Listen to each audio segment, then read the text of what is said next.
Anastasia. Los cedros resonantes. Escrito por Vladimir Megre. Libro 5, ¿Quiénes somos? Capítulo 17, Preguntas y respuestas. El proyecto de Anastasia me llenó de entusiasmo, quería pensar y hablar de ello a diario. Estaba decidido a protegerlo, a alejar a los detractores y a disipar las dudas de los escépticos. Hablé del proyecto en congresos de lectores celebrados en la ciudad de Helsinki y en la Casa Central de Escritores ubicada en la ciudad de Moscú. Центральный дом литераторов. La gran mayoría de los más de 2.000 participantes, incluyendo personas de varios países de la Comunidad de Estados Independientes, así como del extranjero, expresaron su interés y apoyo al proyecto. La Comunidad de Estados Independientes es una organización de países que comprende a la mayoría de los antiguos miembros de la Unión Soviética. Se formó en 1991, tras la disolución oficial de la Unión de Repúblicas Socialistas Soviéticas. También hubo muchas preguntas y críticas. Entre ellas, quisiera reproducir aquí las más importantes, seguidas de mis respuestas, las cuales se basan en las declaraciones de Anastasia, en mis propias convicciones y en información relevante de diversas fuentes que he consultado. Pregunta. En el mundo actual, ningún país puede sobrevivir si se aísla del sistema económico global. La actividad en el mercado mundial apunta a la necesidad de desarrollar grandes estructuras industriales, a comprender su funcionamiento, sus leyes y estructuras, así como a entender el flujo de los capitales. Me parece que usted carece de conocimientos económicos básicos. Su propuesta se basa en la producción a pequeña escala, lo que podría desviar recursos de actividades más importantes y perjudicar la economía nacional en su conjunto. Respuesta. Es cierto que no tengo formación en economía. Sin embargo, coincido plenamente en que las grandes corporaciones y empresas son muy importantes para la economía nacional. No obstante, creo que también estarán de acuerdo conmigo en que una gran empresa solo puede ser rentable para el Estado si se encuentra activa en operaciones y produciendo bienes con alta demanda. Si una gran empresa se paraliza, algo que sin duda es frecuente en este país, y que con seguridad también sucede en el extranjero, inevitablemente se producen pérdidas. El Estado está obligado a pagar prestaciones por desempleo a los trabajadores que se quedaron sin trabajo. Cientos de miles de personas sobreviven de manera miserable con ese tipo de ayudas estatales. No saben la forma de afrontar esa situación, ya que están acostumbrados a depender de su trabajo para alimentar a sus familias. En esos casos, podrían aprovechar mejor su tiempo libre, trabajando en sus propias fincas familiares, claro, si tuvieran una. La propiedad familiar no es solo un lugar para vivir y disfrutar del tiempo libre. También puede convertirse en un lucrativo espacio de trabajo, donde se puede ganar incluso más dinero, que laborando para muchas grandes corporaciones. En cuanto al Estado, en mi opinión, no se compone solo de grandes y pequeñas empresas, sino que sus pilares fundamentales son precisamente estos núcleos familiares. En tiempos de crisis nacional, poseer una finca familiar puede ser una red de seguridad eficaz para las familias. No identifico algo negativo en el hecho de que cada familia pudiera tener la oportunidad de proveer para sí misma y de asegurar su propio sustento. También creo que la libertad personal es imposible sin libertad económica. Una familia trabajadora, incluso una que vive en un departamento moderno en la ciudad, no puede ser libre. Son dependientes en múltiples maneras.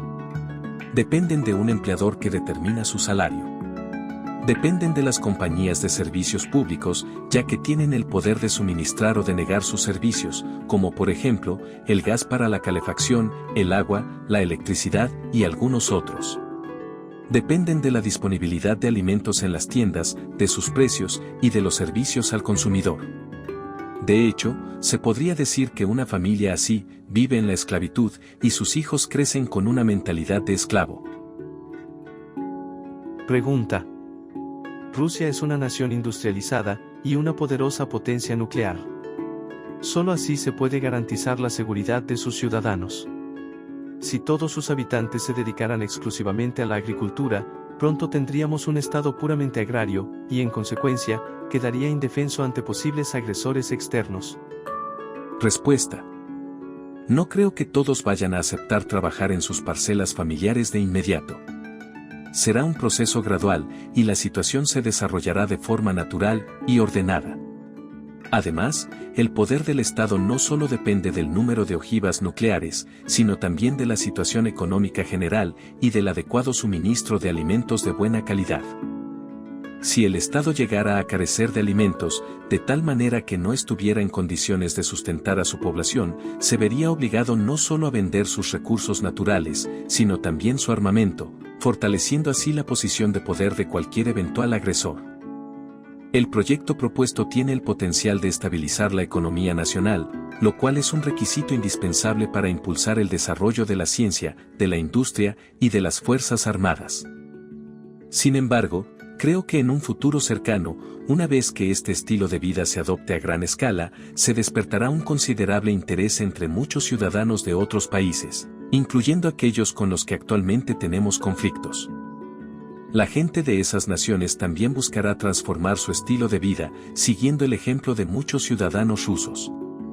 La implementación de este proyecto en diversos países marcará el inicio de una nueva era y allanará el camino hacia la coexistencia pacífica entre las naciones. Pregunta. Sin duda, su proyecto podría implementarse en muchas regiones de Rusia. Pero ¿no sería ingenuo suponer que sería posible implementarlo en repúblicas conflictivas como Chechenia? Respuesta. Considero que no es algo ingenuo pensar en que se puede lograr una reducción significativa de las tensiones sociales, especialmente en las regiones más problemáticas, con la ayuda del presente proyecto.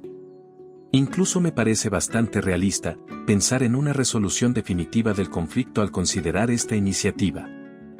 Tomemos como ejemplo el norte del Cáucaso, y en particular, Chechenia, su región más conflictiva. Los informes de prensa actuales indican que desde sus inicios, la guerra en esa zona tuvo como objetivo principal, el petróleo. Un pequeño grupo de personas obtuvo poder y riqueza gracias al petróleo, y ahora luchan por conservar el control de las reservas petrolíferas de la zona.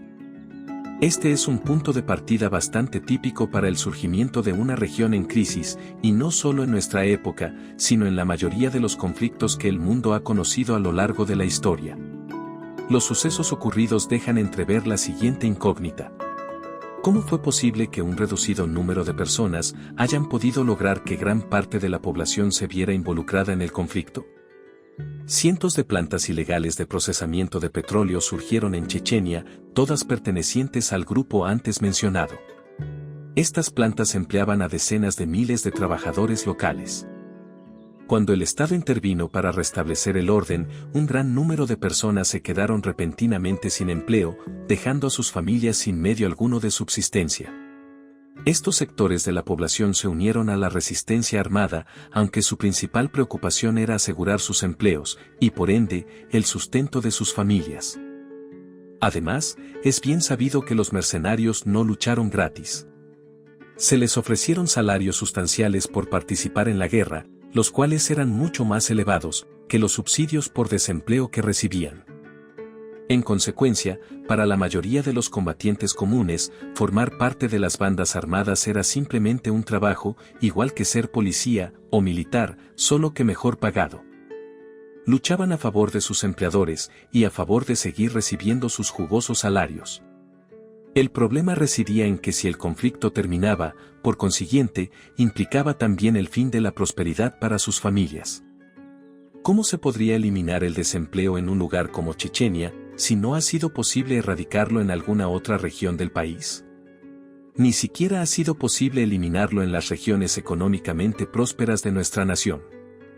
Supongamos que el gobierno comenzara a invertir enormes cantidades de recursos en Chechenia, y detonara la creación de todo tipo de empresas para garantizar empleo a quien lo requiriera. De inmediato nos encontraríamos con el siguiente problema: los salarios. Los trabajadores chechenos están acostumbrados a salarios mucho más elevados que los rusos. ¿De dónde obtendría Rusia el dinero para cubrir la diferencia? La única opción sería que el contribuyente ruso asumiera el costo. E incluso así, no todo el dinero llegaría a su destino, puesto que el problema de hacer llegar los fondos asignados a quienes realmente los necesitan no ha sido resuelto. En definitiva, nos encontraríamos ante una situación similar a la actual, pero a un costo significativamente mayor. Por otro lado, la región de Chechenia es excepcionalmente apta para la agricultura. Supongamos por un momento que en nuestro país ya existiera una ley que garantizara el derecho a una finca familiar. Supongamos también que el Estado es capaz de proteger estos dominios familiares de cualquier tipo de ataque externo. Las familias chechenas recibirían entonces su propia hectárea de tierra, donde todo lo ahí producido les pertenecería exclusivamente a ellos y a sus futuros descendientes. Dicha parcela no solo les garantizaría una existencia segura, sino una vida en paz, libre de pobreza. Su precaria existencia, marcada por la miseria y la violencia, terminaría de un plumazo. Su vida como forajidos acabaría, y estarían en condiciones de construir aquí en la tierra su propio rincón del paraíso, su propia patria. Estoy convencido de que una familia así no se opondría a un gobierno que les ofreciera semejante oportunidad. Por el contrario, lo defenderían con más fervor del que actualmente muestran en su contra. Lo protegerían con la misma pasión con la que protegen su hogar. Rechazarían cualquier intento de los agitadores por separar a Chechenia de dicho gobierno o cualquier intento de discriminación racial. Estoy convencido de que si el gobierno emprendiera un proyecto a gran escala para organizar en Chechenia asentamientos ecológicos acordes a lo indicado por Anastasia, aun si solo fuera un experimento, transformaría esa región asolada por la crisis, no solo en una de las zonas más estables de Rusia, sino también en uno de los centros espirituales más importantes del mundo. Eso cambiaría por completo la situación, veríamos un giro radical. Ahora bien, puede que no sea fácil de aceptar, pero cuando Anastasia habló sobre la manera de frenar la delincuencia, a mí también me costó trabajo creer en sus palabras de inmediato. Sin embargo, la vida me demostró repetidamente lo acertada que estaba. Más de 1000 personas de diversas regiones de Rusia, así como de los países de la Comunidad de Estados Independientes, participaron en la conferencia de lectores celebrada en Helsinki. Sin embargo, lo que más me impresionó fue que también había una delegación de Chechenia. Ni siquiera habían sido invitados, fueron por iniciativa propia. Después de mi participación en la conferencia, tuve una larga conversación con algunos de ellos.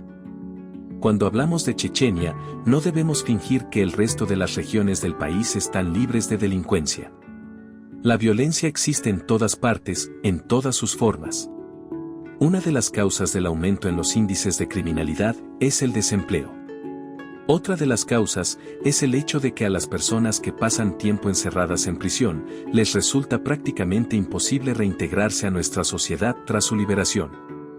El proyecto de Anastasia también ofrece una solución para esos casos. Pregunta: si cada familia en Rusia pudiera obtener un terreno de 1 hectárea, dentro de poco, no quedaría tierra por repartir. Si ni siquiera hay suficiente para nosotros, ¿cómo se asignarían tierras a las futuras generaciones? Respuesta: actualmente nos enfrentamos a una cuestión aún más delicada. Existe un acalorado debate sobre la escasez de mano de obra para cultivar la tierra. Y no me refiero solo a lugares desérticos o no aptos para la agricultura, sino también a las tierras fértiles. En cuanto a la próxima generación, lamentablemente, cada año mueren más personas de las que nacen. Según Goskomstat, que es la agencia gubernamental de estadísticas, la población rusa disminuye en 750.000 personas al año, por lo que el verdadero problema al que nos enfrentamos consiste en revertir esa tendencia, logrando que las tasas de natalidad comiencen a mostrar indicadores neutros o positivos. De no lograrlo, cada vez habría menos familias y, en consecuencia, menos hectáreas repartidas. Dicho lo anterior, creo que la pregunta importante que debemos hacernos es la siguiente: ¿habrá generaciones futuras? Anteriormente, yo también pensaba que una familia urbana que vivía en un edificio de departamentos ocupaba menos terreno que alguien con casa propia y jardín. Estaba totalmente equivocado, todo eso era una verdadera ilusión. Cada persona, independientemente del lugar donde viva, necesita de aquello que crece en el campo para alimentarse. De igual forma, para que tenga acceso a esos productos del campo, se necesita espacio adicional para vías de transporte, para camiones, para almacenes y para tiendas donde pueda conseguir sus alimentos. Todo eso termina consumiendo espacio. Y lo sepan o no, cada individuo es sustentado por su propia parcela de tierra, sin importar si habita en ella, o si la ha abandonado, sin importar si se detiene a pensar en ello, o si no lo hace. Al final, todos necesitamos una cierta cantidad de tierra para subsistir. Naturalmente, no pude proporcionar cifras concretas de inmediato, pero después me puse a investigarlas, por lo que me gustaría incluirlas a continuación. La superficie total de la Federación Rusa es de 1.709.8 millones de hectáreas. De ellas, 667.7 millones son aptas para uso agrícola, es decir, el 39% del total.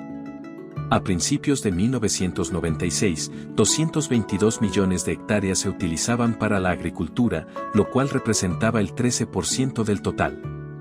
Poco menos del 60% de esas tierras usadas para la agricultura, 130.2 millones de hectáreas, estaban clasificadas como cultivables, las cuales representan el 6.7% de la superficie total rusa. En el 2001, año en que fue escrito el presente libro, la población de la Federación Rusa ascendía a 147 millones de habitantes. Como demuestran estas cifras, no habría problema en otorgar una hectárea de tierra a cada familia que así lo deseara. Lo que le hace falta a Rusia no es tierra, sino población. Se está reduciendo drásticamente. Los analistas han compartido el siguiente pronóstico para el futuro de Rusia. Si la tendencia actual continúa, el número de niños menores de 15 años se reducirá a la mitad entre 2000 y 2045, mientras que la población en edad de jubilación aumentará en un 50%. Al final de este periodo, el potencial reproductivo de Rusia estará prácticamente agotado. Existe otro problema importante que también hay que atender: la calidad de las tierras cultivables de nuestro país. Amplias zonas sufren erosión de la capa de humus, es decir, de la capa superior de la tierra. Los geólogos indican que esta erosión progresiva ya ha alcanzado una etapa crítica, tanto a nivel regional como nacional. Las tierras agrícolas afectadas por la erosión, o que están en riesgo de verse afectadas por este fenómeno, cubren ya 117 millones de hectáreas, lo cual representa el 63% de las tierras cultivables.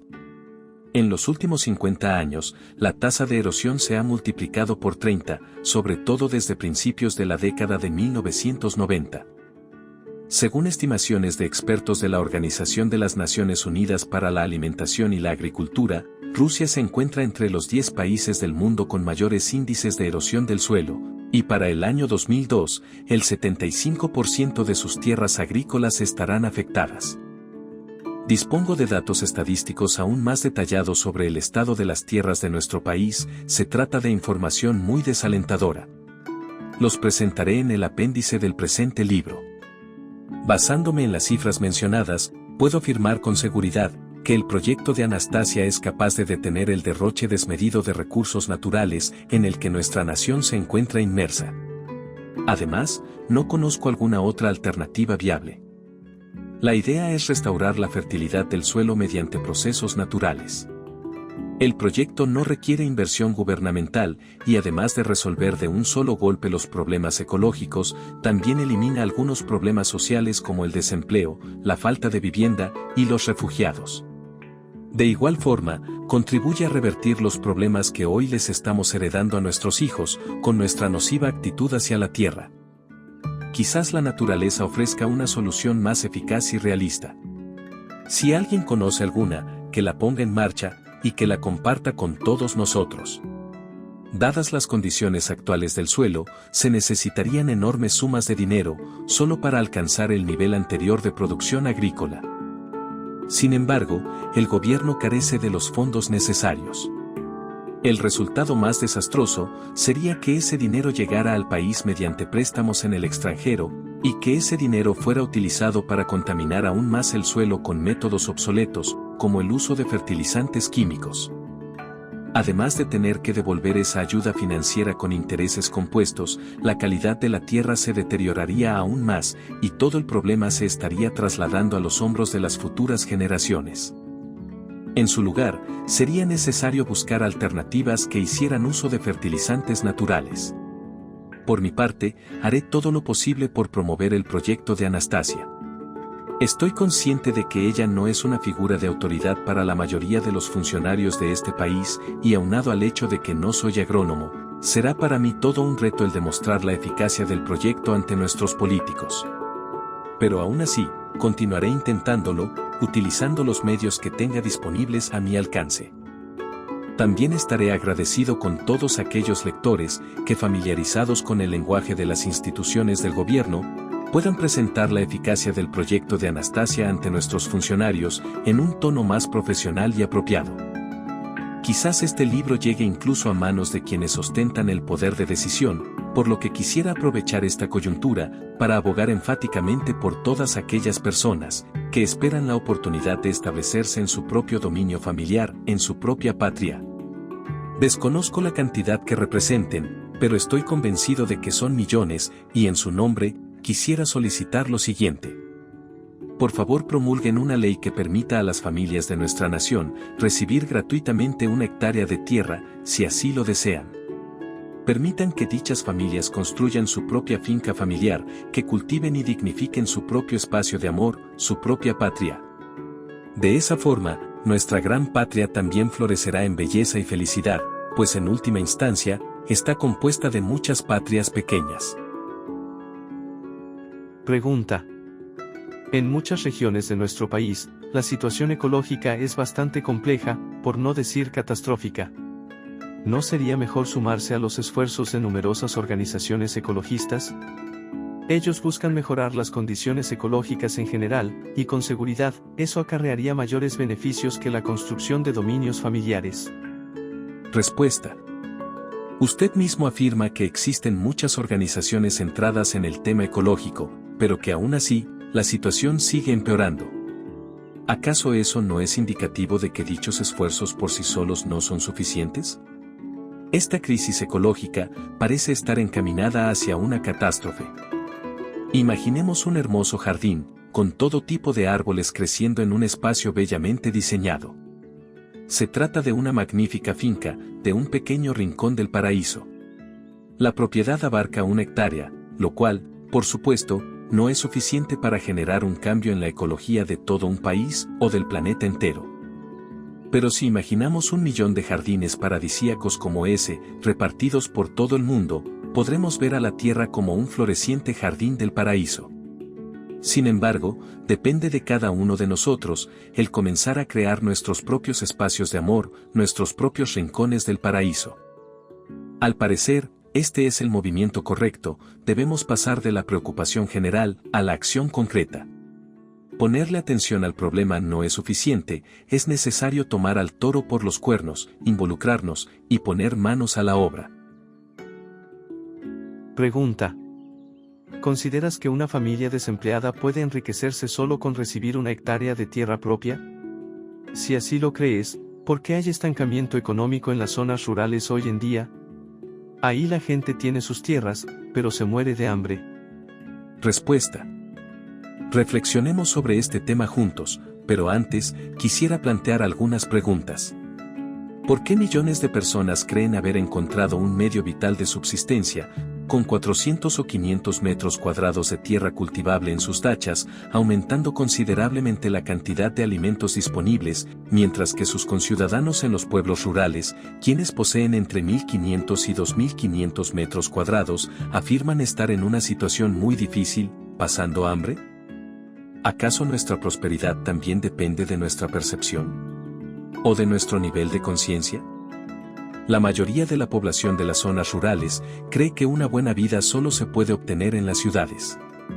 Esa es la razón por la cual se está gestando un éxodo masivo de jóvenes, quienes están saliendo de los campos para dirigirse a las grandes zonas urbanas. Creo que la propaganda moderna tiene gran parte de la culpa del presente fenómeno. Recordemos aquellos efusivos artículos periodísticos de los años 50 y 60.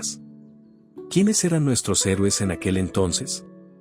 Mineros, leñadores, operarios de maquinaria, pilotos, marineros y algunos otros con profesiones ligadas un poco más a las ciudades que a la vida del campo. En el arte ocurría algo similar, las pinturas representaban paisajes urbanos con gigantescas plantas industriales, plasmando en ellas una multitud de chimeneas humeantes. Ocasionalmente, se hacía alguna referencia condescendiente a algún trabajador de una granja agrícola, pero el hombre que cultivaba su propio huerto invariablemente era retratado de forma negativa. Incluso intentaron construir edificios de departamentos urbanos en zonas rurales, privando así a la gente de sus propios patios traseros y obligándolos a trabajar solamente en las llamadas tierras comunales. Todo era igual que en la comunidad de Auroville, de la India. A las personas se les permitía vivir y trabajar en el campo, pero se les negaba el derecho a poseer una porción de tierra. Tales iniciativas estaban condenadas al fracaso desde el principio. A los políticos y a los medios de comunicación les encanta hablar del empobrecimiento de la población rural, un hecho que es imitado por la mayoría de las personas. Se habla tanto del tema, que la gente termina convencida de que si vives en el campo, eres pobre. Pareciera que pobreza y vida rural fueran sinónimos. Se trata de una especie de hipnosis colectiva que ignora casi por completo el hecho de que la prosperidad personal depende en gran medida del propio esfuerzo.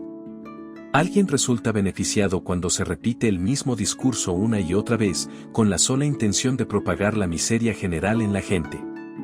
El mensaje es el mismo, aunque dicho de formas distintas. No confíes en ti mismo. Solo yo puedo hacerte feliz. Los líderes religiosos y los políticos hablan de esa manera, ganan seguidores utilizando esa técnica. Quienes quieran seguir viviendo en la pobreza y en la miseria pueden creerles, pero no es mi intención hablar de formas de empobrecerse, sino de formas de enriquecerse. Cuando alguien me pregunta si es posible tener una vida digna, al poseer una propiedad familiar, viviendo por encima del umbral de la pobreza, mi respuesta es clara e inequívoca. Sí, sí se puede. Y me gustaría darles un ejemplo concreto. En 1999, recibí una invitación de un amigo que estaba leyendo los libros de Anastasia, un empresario moscovita llamado Andrei. Me llamó la atención que anunciara que podía preparar una mesa con alimentos, de la misma forma que Anastasia lo hacía en la taiga. Sin embargo, cuando llegué a su casa, la mesa seguía vacía. Tras platicar un rato, Andrei miró su reloj, y se disculpó por alguien que no había podido llegar a tiempo. Poco después llegó su chofer con 2 grandes canastas. La mesa pronto se llenó de tomates, pepinos, pan y algunos otros alimentos. La habitación se impregnó enseguida de aromas tentadores, y las señoras de la casa no demoraron más de 2 minutos en poner la mesa. No había refrescos, pero sí un maravilloso y aromático kvass ruso. Kvass es una bebida tradicional de Rusia, ligeramente alcohólica y fermentada a partir de centeno, cebada, malta u otros productos naturales. En lugar de coñac francés, tenía un vino casero, aromatizado con hierbas silvestres. Los tomates y pepinos no eran tan sabrosos como los que había probado con Anastasia en la taiga, pero aún así, eran muy superiores a los que se venden en los supermercados, o incluso en los mercados de agricultores. ¿De dónde sacaste todo esto?, le pregunté a Andrei con asombro. Me respondió que hace algún tiempo, en el camino de regreso de la ciudad de Riazán a Moscú, le pidió a su conductor que detuviera su jeep en un puesto del mercado, al costado de la carretera. Riazán es una ciudad situada a orillas del río Oka, a unos 200 kilómetros al sureste de Moscú, y cuenta con una población de poco más de 500.000 de habitantes. Ahí compraron un tarro grande de pepinos encurtidos y un tarro de tomates en conserva. Luego hicieron una pausa y entraron a una pequeña cafetería para comer algo. Abrieron los 2 frascos recién comprados y probaron tanto los pepinos como los tomates. Después de comer, Andrei le pidió a su conductor que diera media vuelta y se dirigiera nuevamente al puesto del mercado al costado de la carretera. Al llegar, le compró todos los suministros a la mujer del mercado que atendía el puesto y se ofreció a llevarla a su casa en el jeep. La mujer vivía sola, en una casa muy antigua que tenía un pequeño huerto. Su finca formaba parte de un pequeño pueblo, ubicado a unos 15 kilómetros de la carretera. La mente emprendedora de Andrei se puso en marcha de inmediato y a continuación ocurrieron los siguientes acontecimientos. A unos 120 kilómetros de Moscú, Andrei compró una casa con 2.000 metros cuadrados de terreno. La casa se ubicaba en un pueblo al borde del bosque, en medio de una zona que formaba parte de una reserva ecológica. Registró la casa a nombre de la mujer que le había vendido las verduras en el mercado, le presentó los documentos y un contrato en virtud del cual aceptaba pagarle $300 al mes. A cambio, la mujer debía entregarle los productos cosechados en su huerto, a excepción de lo que ella misma consumiera. La mujer se llamaba Nadezhda Ivanovna, tenía 62 años, y no entendía realmente lo que estaba plasmado en los documentos, ni lo que se esperaba de ella. Ivanovna es un nombre patronímico, derivado del nombre de su padre, Iván. En contextos informales, a las personas mayores se les puede llamar simplemente por el patronímico, y la forma completa Ivanovna casi siempre es abreviada como Ivana. Andrei se ofreció a llevarla a la administración municipal para que el presidente del consejo del pueblo pudiera leerle los documentos y confirmara su validez legal. Después de leerlos, el presidente le dijo a la mujer: ¿Qué tienes que perder, Ivana? Nadie te pide que abandones tu choza en ruinas. Y si no llegara a gustarte tu nueva casa, siempre podrás volver. Aun cuando Nadezhda Ivanovna no creía en los documentos, finalmente aceptó la oferta. Ahora lleva 3 años viviendo en su nueva casa. Andrei contrató a unos obreros que perforaron un pozo, instalaron calefacción central con su propia sala de calderas, y construyeron un sótano para almacenar vegetales. Cercaron todo el terreno, compraron muebles, así como una cabra y gallinas. Adquirieron maquinaria agrícola nueva y algunas otras cosas necesarias para una granja. Nadezhda Ivanovna se mudó a la granja con su hija y con su pequeña nieta. Andrei había leído lo que Anastasia contaba sobre el cultivo de hortalizas, por lo que comenzó a cultivarlas él mismo, pero utilizando solo semillas de Nadezhda Ivanovna.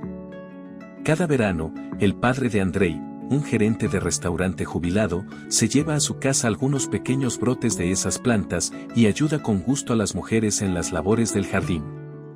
Este arreglo no solo les ha proporcionado un trabajo a Nadezhda Ivanovna y a su hija, sino también un lugar donde vivir. Tanto Andrei como su esposa, sus 2 hijos y su padre reciben durante el verano frutas y verduras frescas y ecológicas. De igual forma, son abastecidos durante el invierno con exquisitos productos encurtidos y con deliciosas conservas. Finalmente, en caso de requerirlas, tienen acceso a hierbas medicinales durante todo el año. Quizás alguien podría llegar a pensar que este caso es una excepción, pero no es así. Hace 10 años, cuando presidía la Sociedad Interregional de Empresarios Siberianos, muchos de sus miembros deseaban mejorar la calidad de vida de sus familias y de sus empleados. Para ello utilizaban métodos similares, buscando establecer sus propios huertos familiares. Incluso hoy en día, es frecuente encontrar en los periódicos anuncios ofreciendo este tipo de servicios. Sin embargo, hay un inconveniente. Es realmente difícil encontrar a alguien tan diligente y con tantos conocimientos como Nadezhda Ivanovna. Es por eso que no debemos olvidar la importancia de nuestra relación con la tierra. Compartamos nuestras experiencias y alcancemos la prosperidad y la felicidad en nuestra propia tierra. Pregunta. Vladimir Nikolaevich, yo también soy empresario. Sé que muchas personas adineradas recurren a los servicios de agricultores locales, expertos en el cultivo y la conservación de productos agrícolas. Sus frutas y verduras poseen una calidad superior, superando con creces el sabor y el valor nutricional de los ofrecidos por las grandes empresas. Sin embargo, si todos siguen el mismo camino, se producirá una saturación del mercado. La demanda disminuirá a medida que la oferta se vaya incrementando. Cuando eso suceda, ¿cómo podrá una familia subsistir con los ingresos de su propia hectárea de tierra, si resulta que nadie necesita los productos que ahí se cultivan? Respuesta. Imaginemos que la mitad de las familias rusas tuvieran su hectárea de tierra ahora mismo y comenzaran a cultivar en sus propios dominios familiares. No podrían abastecer el mercado durante los próximos 20 o 30 años, porque no solo los rusos, sino también los extranjeros adinerados, estarían demandando sus productos. La mayoría de los países se han vuelto tan dependientes de los monocultivos con fertilizantes químicos que sus productos agrícolas han perdido casi toda su esencia original. Y no solo me refiero a su apariencia externa, sino también a su valor nutricional. Y hablando de pepinos y tomates, cualquiera puede comprobarlo por sí mismo hoy en día. Basta con ir a un supermercado grande o mediano, las ciudades están plagadas de ellos. En los estantes encontrarán tomates y pepinos importados muy atractivos. Todos son uniformes en tamaño, y un deleite para la vista, algunos incluso se venden con los tallos verdes. Se pueden conseguir por tan solo 30 rublos el kilo, pero no tienen aroma ni sabor. Se trata de mutaciones de las verduras originales, que solo se asemejan en su apariencia externa. Son imitaciones, ilusiones, solo un recordatorio de lo que deberían ser. Gran parte de la población del planeta se alimenta hoy en día de tales mutantes. Este no es un descubrimiento mío, se trata de algo que le preocupa a la gente de muchos de los países a los que llamamos desarrollados. En el momento en que se escribió el libro, 30 rublos rusos equivalían a poco más de $4 americanos, un precio muy por encima del que manejaban los productos cultivados en el país. En Alemania, por ejemplo, se aprobó un decreto que obliga a incluir en el etiquetado de los productos la información sobre la presencia de aditivos artificiales. Quienes pueden permitírselo, están boicoteando estos productos, optando por alternativas orgánicas más saludables. Los productos cultivados en regiones ecológicamente limpias, utilizando cantidades limitadas de fertilizantes químicos, representan solo una pequeña parte del mercado, y son mucho más caros en Occidente. En la actualidad, el sistema agrícola occidental no permite a los agricultores cultivar productos totalmente ecológicos. La producción de alimentos orgánicos a gran escala está rodeada de todo tipo de adversidades. Los agricultores de los países occidentales se ven obligados a utilizar no solo trabajadores asalariados, sino también todo tipo de tecnologías modernas, incluyendo herbicidas, pesticidas y fertilizantes químicos. Además, están guiados solo por los márgenes de ganancia, dejando de lado la calidad de los productos cultivados. Imaginemos que un agricultor occidental quiere producir alimentos orgánicos puros, siguiendo las directrices de Anastasia. Como recordarán, las llamadas malas hierbas no deben eliminarse, ya que cumplen con funciones importantes dentro del ecosistema. Si el agricultor quisiera cultivar estos productos únicamente para su familia y amigos, será necesario que se enfrente al primer desafío. ¿De dónde estará obteniendo las semillas? Se trata de un problema complejo. La selección artificial ha cumplido su cometido, ya que las variedades originales, las variedades sin tratar, son prácticamente inexistentes en Occidente. Casualmente, estas semillas originales también se han vuelto muy escasas en Rusia, especialmente desde la introducción de semillas importadas. Si la gente comienza a utilizar sus propias semillas, la variedad de hortalizas recuperará gradualmente sus propiedades originales, extrayendo del suelo todo lo que el ser humano necesita. Sin embargo, este proceso puede llegar a tomar décadas. La pobreza y la proliferación de huertos familiares en Rusia han llevado a muchas personas a utilizar sus propias semillas. Esto se ha convertido en su mayor activo, las ventajas y beneficios que esto acarrea, pronto serán palpables en términos económicos. Estamos hablando de recuperar las propiedades originales de las semillas, de la necesidad de cultivar productos agrícolas en áreas ecológicamente protegidas y de prescindir del uso de todo tipo de agentes químicos. Todo eso está muy bien, es algo que se debate en muchos países del mundo. Lamentablemente, todo se queda en palabras, en buenas intenciones, no se logra traducir en acciones concretas. Existe una verdadera escasez de productos agrícolas saludables y sabrosos en el mundo, especialmente en las naciones industrializadas occidentales. Pero eso no es todo, es necesario hablar del procesamiento y la conservación de alimentos, ya que son de suma importancia. A pesar de todos los esfuerzos del mundo tecnocrático, las grandes empresas con equipos de última generación no pueden acercarse, ni remotamente, a la calidad y el sabor que obtienen muchas abuelas rusas, en la preparación de tomates, pepinos, o repollos, ya sea encurtidos o en conserva. ¿Cuál es su secreto? Aparte de muchos consejos prácticos, poca gente sabe que una vez que las verduras han sido recogidas de los bancales donde han crecido, no deben pasar más de 15 minutos antes de sellarlos en frascos de conserva. Cuanto más corto sea este tiempo, mejor. De esta forma, se conserva el maravilloso aroma, la esencia y el sabor fresco de la naturaleza. Lo mismo se aplica a las hierbas añadidas, como el eneldo, por ejemplo. Ahora bien, el agua también es de suma importancia. ¿Qué beneficio podemos obtener al usar agua clorada y sin vida? Podemos hervirla y usarla para esterilizar los frascos al vapor. Sin embargo, hay quienes usan agua fresca de manantial y le añaden arándanos, entre otros ingredientes. ¿Les gustaría probarlo? Solo hay que llenar un recipiente hasta 1/3 con arándanos frescos, verter el agua de manantial, y podrán disfrutarla con gusto incluso 6 meses después. Estas frutas y verduras en conserva, elaboradas por muchos agricultores rusos antes del invierno, son de una calidad excepcional. En cuanto a sabor, estos alimentos pueden competir fácilmente con los productos de las marcas más famosas del mundo, y cualquiera puede comprobarlo. Ahora bien, imaginemos que una familia que vive en su propiedad ancestral, ha envasado 1000 frascos de 1 litro de tomates y pepinos. El resultado es un producto de primera calidad, con un sabor exquisito y con la máxima pureza orgánica. No existe algo igual en todo el planeta. Estos productos se convertirán en un bien muy preciado para las mesas de muchos consumidores alrededor del mundo.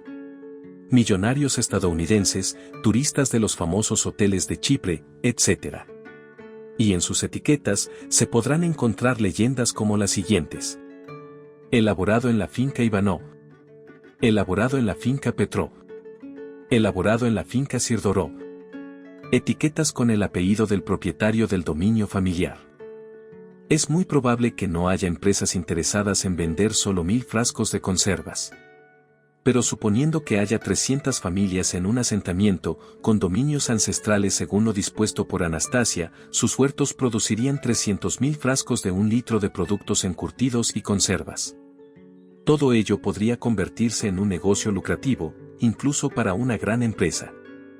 Sospecho que al menos inicialmente, los precios serán similares a los del supermercado. Tal vez $1 por frasco. Pero a medida que se corra la voz sobre su sabor y calidad, los precios se dispararán, pudiendo llegar a alcanzar cifras muy elevadas. Mencioné los pepinos y tomates solo como ejemplo, pero hay muchos otros productos que se pueden producir en un dominio familiar. Vinos, licores de frutas, vinos dulces de una gran variedad de frutos rojos como grosellas, frambuesas, moras, cervales y algunos otros. Cada persona puede darle su toque personal al vino producido, mejorándolo con el paso del tiempo. Todos estos vinos y licores creados en los dominios familiares, tendrán como característica peculiar sus aromas y sabores exquisitos, dejando fuera de la competencia a los vinos de alta gama que se venden a precios exorbitantes. No existe algún otro lugar en el mundo, donde se produzcan frutos capaces de dar origen al excelente vino fabricado en Rusia. Además, añadiendo hierbas según recetas antiguas, se pueden crear vinos curativos, saludables y ricos en vitaminas. Aunado a lo anterior, Anastasia afirma que una de las mayores tendencias de la moda a nivel mundial pronto será la kosovorodka. Kosovorodka. Se trata de una camisa rusa de manga larga, principalmente hecha para hombres, a la que se le conoce como la camisa del campesino, es decir, de las personas que trabajan en el campo. Está formada por una sola pieza de tela, con bordados distintivos en cuello, muñecas y dobladillo. Se caracteriza porque tiene varios botones en la parte superior, pero al no estar colocados en la zona central, sino en uno de los lados, también se le llega a conocer como la camisa de cuello torcido. Esta prenda de vestir, junto con las artesanías de madera talladas a mano, pueden ser fabricadas en los dominios familiares durante el invierno. Estos son solo algunos ejemplos de productos que pueden ser comercializados en el mercado global. En este contexto, existe un dicho popular que afirma que si quieres ser feliz, simplemente hay que ser feliz. De igual forma se podría decir que si quieres ser adinerado, simplemente hay que serlo. La clave está en desactivar la programación mental negativa relacionada con la pobreza y sintonizar con la riqueza. Hay que pensar en las maneras de atraer la abundancia a nuestras vidas y dejar de pensar que se trata de algo imposible. Pregunta. Anastasia sostiene que a las parejas jóvenes les resulta mucho más sencillo conservar su amor en una finca familiar que en un departamento convencional. ¿Alguna vez ha hablado de esto con psicólogos especializados en problemas familiares? ¿Existe alguna explicación científica para este fenómeno? Respuesta. No, aún no he hablado de esto con algún académico. Para ser sincero, aquello que hace que el amor florezca bajo ciertas circunstancias no es algo que me interese de sobremanera. A final de cuentas, lo importante es que sucede, que es verdad. Se trata de algo que puede ser comprobado por cualquier persona, basta con que piense detenidamente en ello. Dime, ¿dónde preferirías que creciera tu hija o tu hijo? ¿En un departamento en la ciudad, en algo así como una celda de piedra, o en una casa rodeada de un hermoso jardín? Ahora piensa en lo que te gustaría darle de comer a tu hija, a tu hijo, o a tus nietos. ¿Alimentos enlatados, con todo tipo de químicos añadidos, o productos frescos y orgánicos? Y a largo plazo, ¿preferirías que tus hijos llevaran una vida sana, libre de enfermedades, o que fueran dependientes de los médicos y de la farmacia local? Pregúntale a cualquier joven muchacha si tuviera que elegir entre dos relaciones idénticas, una con un hombre que viviera en un lujoso departamento, en un rascacielos, y otra con un hombre que viviera en su dominio familiar, con su casa, su mini bosque y su huerto. ¿A quién preferiría? Creo que la gran mayoría de las jóvenes optarían por la segunda opción. Pregunta. La regeneración de cualquier país solo puede comenzar sobre la base de su renacimiento espiritual. Esto ha sido comprendido por algunos miembros de nuestro gobierno, incluyendo al presidente, por lo que han comenzado a hablar de espiritualidad. La mayoría de los lectores perciben a Anastasia como una persona con una profunda espiritualidad, que vive según las leyes de Dios. Ella habla de valores espirituales, mientras que usted está desviando a la gente, animándolos a involucrarse en negocios relacionados a sus fincas familiares. ¿No es eso alejarlos de la espiritualidad? Respuesta. Estoy convencido de que en el largo plazo, nada ni nadie podrá alejar a la humanidad de los verdaderos valores espirituales. Creo que es positivo que nuestros líderes actuales comiencen a hablar de temas espirituales. En cuanto a las declaraciones de Anastasia, aunque al principio no siempre las entendí, con el tiempo se convirtieron en una realidad concreta. Los hechos reales son más significativos para mí que las reflexiones filosóficas, por lo que acostumbro a hablar de temas concretos, incluso en el plano espiritual. En el mundo existen demasiadas ideas relacionadas con el mundo espiritual y con Dios. Después de hablar con Anastasia e intentar comprender lo sucedido, estos conceptos también empezaron a cobrar sentido para mí. Desde mi punto de vista, Dios es una persona. Se trata de una persona buena, sabia, y que afirma la vida. Aspira a que cada uno de sus hijos goce de una existencia feliz, proporcionando los medios necesarios para que lo logren. Busca el bienestar de cada persona en lo particular y de toda la humanidad en su conjunto. Considero que Dios es un Padre amoroso, protector, y que le ha dado a cada persona plena libertad de elección. Es el más sabio de todos, y se enfoca en hacer el bien a sus hijos. Su sol sale cada mañana, sus flores, sus hierbas y sus árboles brotan y crecen para nuestra alegría, sus nubes pasan junto a nosotros, y su agua que gorgotea y ondula suavemente, está lista en todo momento para saciar nuestra sed. Y no puedo creer que para nuestro sabio Padre, la espiritualidad sea algo que pudiera alcanzarse solo con conversaciones, solo hablando incesantemente de ello. Para alcanzarla, también deben ser necesarias acciones específicas y concretas. Después de la caída de la llamada cortina de hierro, simbolizada por la caída del muro de Berlín en 1989, nuestro país se vio inundado por todo tipo de personas que se hacían pasar por maestros y predicadores espirituales. Y súbitamente, aparecieron en masa los autoproclamados gurús locales. Todos intentaban decirnos lo que Dios Padre quería de nosotros. Algunos afirmaban que debíamos comer de cierta manera, otros enseñaban las palabras que debíamos usar para dirigirnos apropiadamente a Dios. Algunos otros, como los krishnaitas, sostenían que había que saltar y cantar, desde el amanecer hasta el anochecer. Para mí, este tipo de cosas son una locura. Tener que presenciar esos saltos y gritos, ciertamente debe ser una terrible tortura para Dios. Todo padre amoroso, toda madre amorosa, desea que sus hijos continúen su labor y la impulsen creativamente. Padres e hijos unidos, participando en creaciones conjuntas. Todas las creaciones de primera mano de Dios están a nuestro alrededor. ¿Puede haber una expresión más elevada de amor a Dios que un cuidadoso manejo de su creación? ¿Puede haber una expresión más elevada de amor a Dios que afrontar las responsabilidades de nuestras vidas y las de nuestros hijos con la ayuda de sus creaciones divinas? Todos esos saltos, cantos y meditaciones no nos han hecho más felices, nos llevan precisamente en la dirección opuesta, alejándonos de Dios y de la verdad. Cuanto más transitamos por esos caminos externos, más nos distanciamos de la divinidad. Sus esfuerzos han sido intensos y constantes y se postulan como si fueran la verdad, desacreditando otras doctrinas. Las supuestas enseñanzas divinas van y vienen.